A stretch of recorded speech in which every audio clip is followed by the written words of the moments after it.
उसके गले में एक ऐसी मणि जो सूर्य के समान चमकती है, तुम्हारी रानी। महाराज ने सोचा आज तक हमने अपनी पत्नी को नहीं देखा इतनी सुंदर। महाराज को हिरनी का श्राप लगा था कि जिस दिन अपनी पत्नी का हाथ पकड़ोगे उसी दिन तुम्हारे प्राण निकल जाएंगे। महाराज ने देखा, वापस गए, माद्री सामने खड़ी। माद्री माद्री माद्री कहने लगी, ओ याद करो उस हिरनी के श्राप को, तुम्हें हिरनी का श्राप लगाए, याद करो ना। सज्जनों, जैसे पांडु आगे की ओर बढ़े तो क्या देखा, माद्री चीख पड़ी, महाराज दूर रहना। लेकिन जैसे हाथ पकड़ा और महाराज के प्राण निकल के पखेरु उड़ गए। महलों में रुदन है, कुंती रोती है, माद्री भी रोती है, आंखों से आंसू। चारों पांडव 100 कौरवों ने मिलकर के पांडु की लहस को ले जाके गंगा जी के किनारे दाह संस्कार किया है। सज्जनों, अब क्या था, महाराज पांडु से माद्री के एक नकुल नाम का पुत्र हुआ है। पांडु कितने हो गए, 5 हो गए। 100 कौरव और 5 पांडव हो गए। सजना, 100 कौरव और 5 पांडव जब हो गए, अब तो हस्तिनापुर में आनंद ही आनंद है। अब वो साथ ही साथ खेलने जाते हैं। भीम सबसे बड़ा बलवान। आहा, एक दिन जंगल में चले गए महाराज, 5 पांडव हैं, 100 कौरव, पत्ते वाला खेल हो रहा। देखा, हमारे कुछ ग्वाला खेलते हैं ना, कुछ खेलते हैं ग्वाला, डंडी को फेंक दिया दूर, और डंडी को फेंकने के बाद जो उठाएगा वो चोर है। सज्जनों, भीम चोर बन गए। 100 कौरव, चारों पांडव ऊपर चढ़े पड़े हैं वृक्ष पर। महात्मा सूत जी कह रहे हैं, सौनक ऋषियों, भीम ऊपर है, सब ऊपर, नीचे भीम, लेकिन नहीं छुआ जाता। मेरी भगवत प्रेमियों, भीम कहने लगा, भैया अब तो हमसे चढ़ा नहीं जाता। जवाब दिया, क्या? हाँ, अब नहीं चढ़ा जाता, और हम जा रहे हैं घर, हम नहीं खेलते तुम्हारे साथ। जब ये सुना कि हम नहीं खेलते तो दुर्योधन सबसे ऊंची टहनी पर बैठा।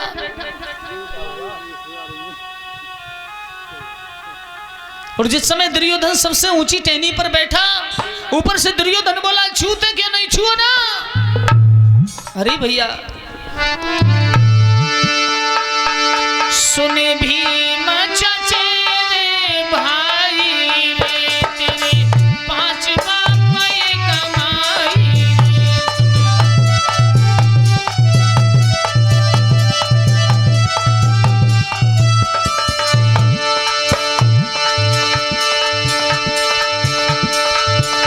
सुन भीम गयो खिसियाई रे, गई तन में गुस्सा छाई रे। सुनी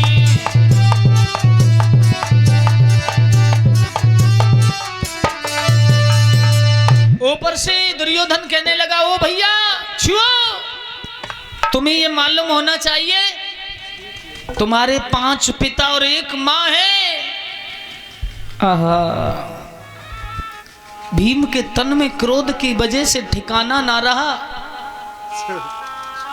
5 पिता और 1 माँ का शब्द सुना, भीम क्रोध से लाल हो गया। दुर्योधन सबसे ऊंची टहनी पर बैठा, एकदम कहा, सावधान हो जाओ दुर्योधन। और जब ये कहा सावधान हो जाओ, 100 कौरव, चारों पांडव उस वृक्ष के ऊपर हैं। भीम ने उस वृक्ष की कौली को भरा और जैसे हिलाया, 100 कौरव चारों पांडव ऐसे गिर गए जैसे आंधी में आम टूट के नीचे गिर जाता है।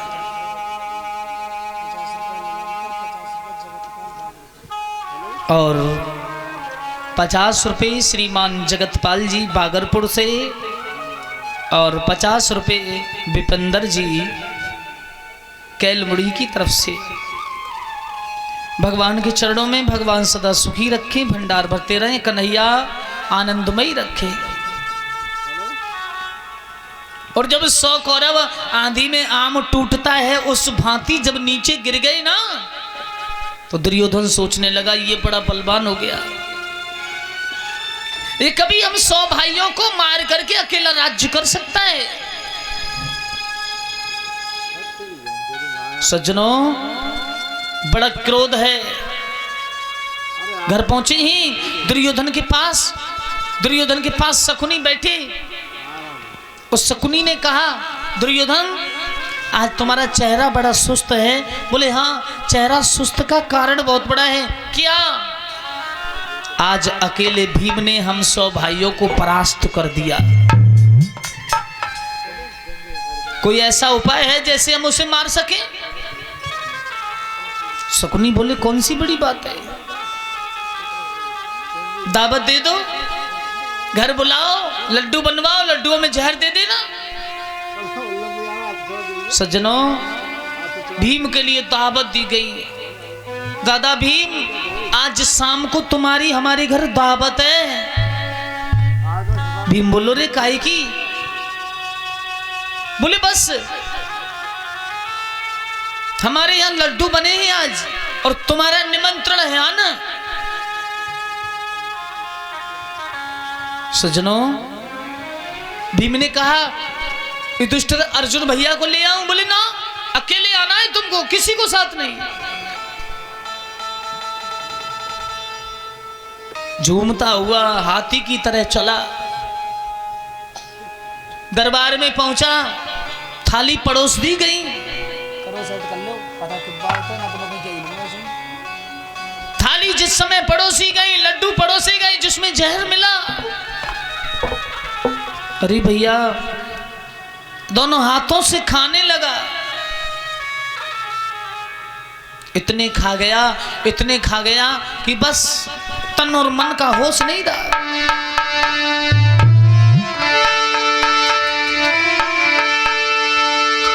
अरे करी कपट की चाल, जहर के लड्डू बनवाए।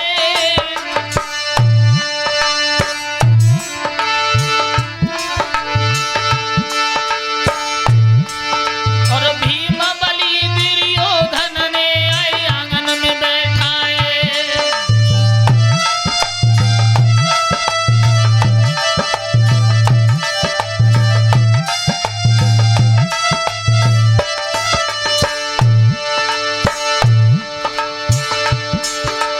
अरे पड़स दही भर भर के थाली, अरे पड़स दही भर भर के थाली। खायो पवन कुमार आँखी जाकी दोनों पथराए रही।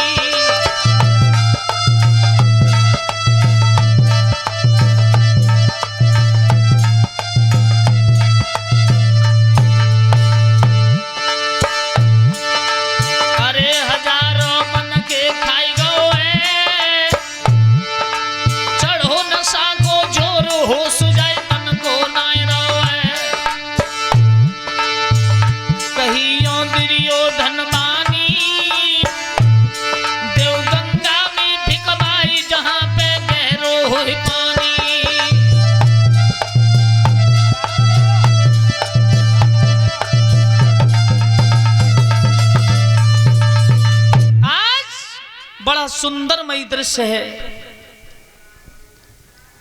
और ये 10 रुपये गुप्तदान आए हैं भगवान के चरणों में।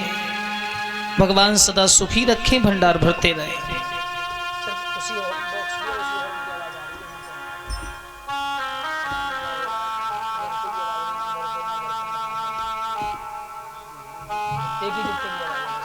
सज्जनों,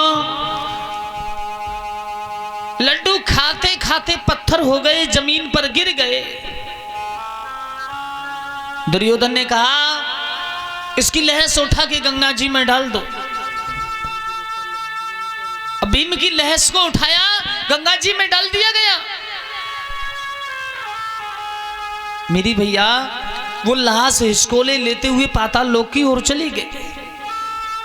और उधर पातालपुरी में वासुकी कन्या जिसका नाम अहलमदे, वो भगवान शिव की बहुत बड़ी पुजारिन, उसने देखा भगवान शिव की पूजा करती थी, वासे फल पत्र फूल चढ़ाती थी महाराज। और जिस समय बासे फल पत्र फूल चढ़ाती थी तो भगवान शिव ने वरदान दिया, पति तो मिलेगा, बड़ा सुंदर होगा, बड़ा बलवान होगा, देखने में अच्छा होगा, लेकिन मरा हुआ मिलेगा गंगा जी से तुझे, और बड़ी मुश्किल से जिंदा कर पाएगी। थोड़ी प्रसन्न हुई और थोड़ी दुखी हुई।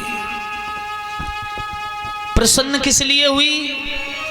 प्रसन्न इसलिए हुई कि सुंदर मिलेगा, बलवान मिलेगा। दुखी किस लिए हुई? मरा हुआ मिलेगा। सखियाओं के संग जाती है, लेकिन एक दिन सखियाओं से कहने लगी आज मेरा मन बड़ा खुश है, आज मुझे मेरे पति मिल सकते हैं। एक सखी बोली पागल है, पति तो जब ही मिलेंगे जब तेरे माँ बाप शादी करेंगे। बोले नहीं, भगवान ने मुझे वरदान ही ऐसा दिया है। गंगा में डुबकी लगा रही हैं, धीरे धीरे गुनगुना रही हैं, गंगा तू स्वर्गन सेनी है, मेरे बाल्मीकि तू बेनी है।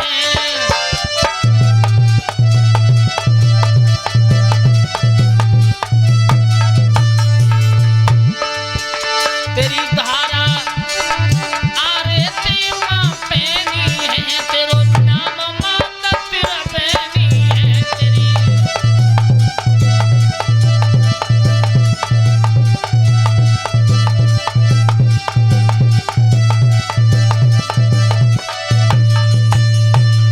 एकदम गंगा नहाने जाती है, कहती है मां बस तेरी तो कृपा ही कुछ अलग है।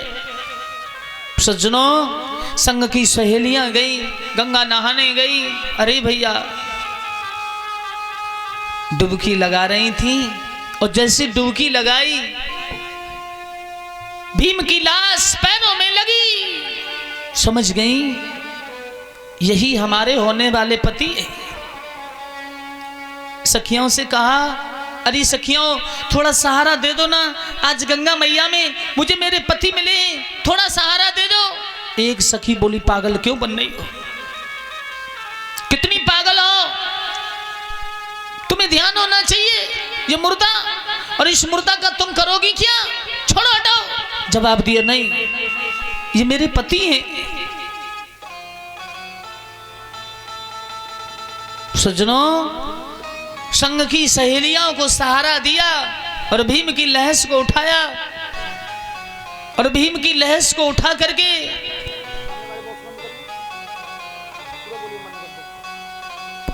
भीम की लहस को उठाया, भीम की लहस को उठा करके घर ले आई। जैसे घर लेके आई हैं, एक सुंदर कक्ष में रखा है, और उस कक्ष में रखने के बाद सुंदर फूलों से सजाया है। मेरे भैया सुंदर खुशबू के यंत्र लगाए, सुंदर पुष्पों से सजाया, खुशबू के यंत्र लगाए। धीरे से मां आज मुझे मेरे पति मिले हैं। जवाब दिया पति मिले हैं, हाँ। मां कहने लगी अभी तेरे पिता ने किसी राजकुमार को नहीं देखा,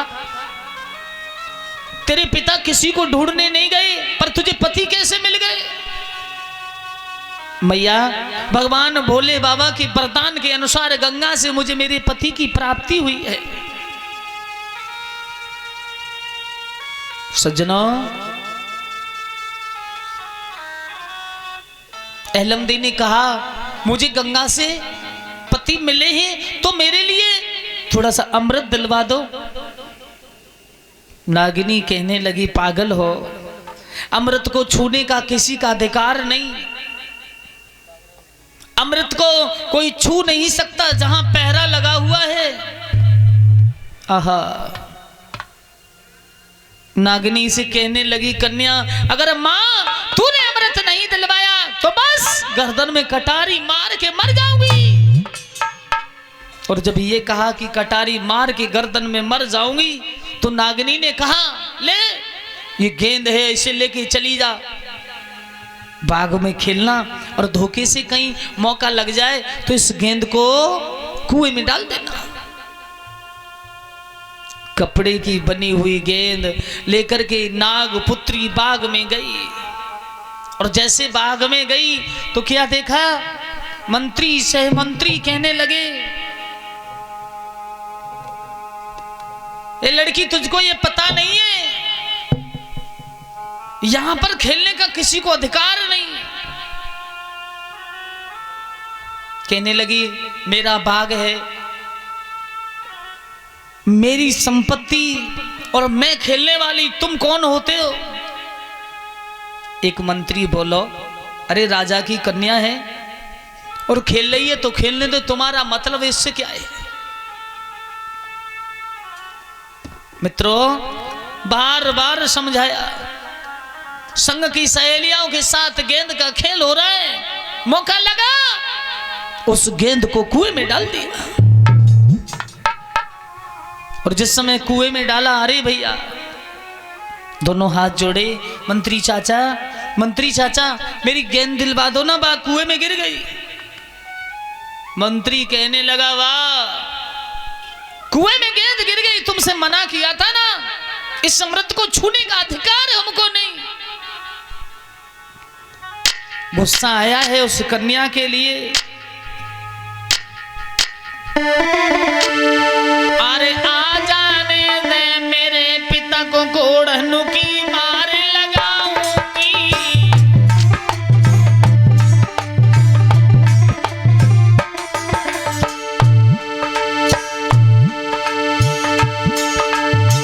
तो कुनाई तेरे कुनबा को मैं फांसी पे चढ़वाऊंगी।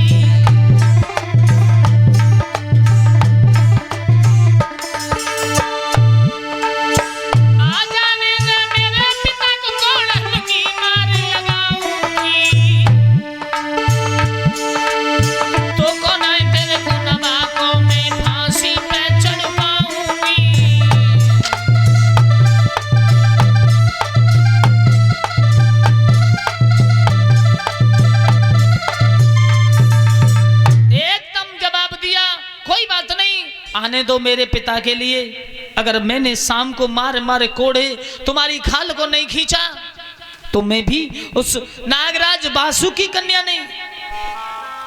सज्जनों, दूसरा मंत्री बोला, अरे अपनी जान क्यों खतरे में डाल रहे हो?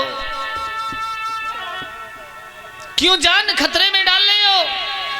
अरे राजा की बिटिया है, राजा का कुआं,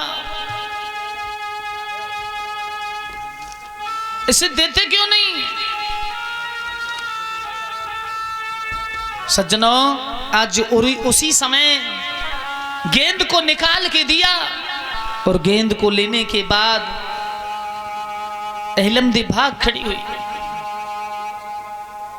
जिस समय अहलमदे भागी, संग की सहेलियां सब खड़ी रह गई।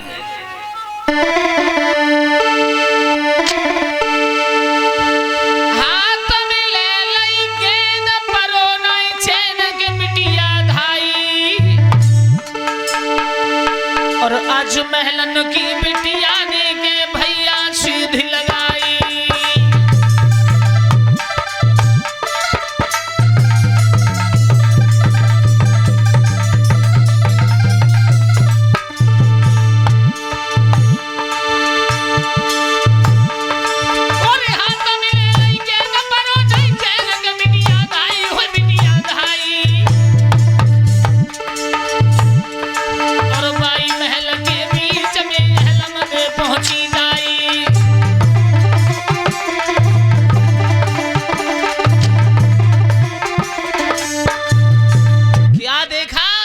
गेंद को लेके वो भागी, और गेंद को लेके जिस समय भागी, गेंद को ले जाके दोनों हाथों के बीच में लेके जिस समय दबाया, अरे भैया 2-4 बूंद उस कपड़े की गेंद में से निकली, जैसे भीम के होठों में गई, उठ करके खड़ा हो गया, पूछने लगा ये कौन सा लोग है। दोनों हाथ जोड़े अहलमदे ने जवाब दिया, महाराज क्षमा करो,